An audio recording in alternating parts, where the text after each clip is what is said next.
Dėžutė, džiaugsmas, labai didelis džiaugsmas, nes kuo daugiau laiškučių seneliai, tuo daugiau džiaugsmo. Kalėdai mieliausi laiškai parašyti iš širdies ir su meile. Visus laiškus senelis lengvai perskaito, visus norus ir prašymus būtinai įvykdo. Prašo visi, ir vaikai, ir tokie didesni šiek tiek, vaikai pagyvenę lengvai, ir suaugę taip pat, močiutės, seneliai, taip pat, seneliai žinoma prašo sveikatos, kad daugiau sveikatos.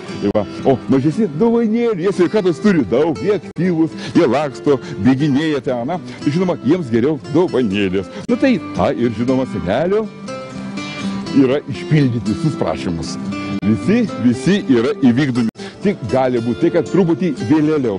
Atsimenu, labai prašė fortepijonų. Tai suprantat, labai kadangi daug sniego, o ratukai mažiukai, tai kol aš atridienau, tai žinokit, truputį jau ir pradėjo tirpti. Kai atitirpo, žinau, buvo patogiau važiuoti į pakalnį. O šiaip tai visi prašymai visada būna išpildyti. Senelis yra vienintelis, kuris ką sako, tą ir padaro. Nu šaunuoliai, vaikučiai, nu šaunuoliai. Šviežias laiškas. Va.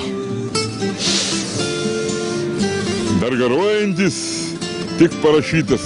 Ir štai ką rašo. Pasižiūrėkit, kaip gražiai piešia vaikučiai. O kaip gražiai rašo, be klaidų svarbiausia. O labas kalėdų senelį, tau rašo Editutė. Man 7 metai, nors atrodo kaip 8. Patinka mokytis, knygos, ir laukia gražių dovanėlių.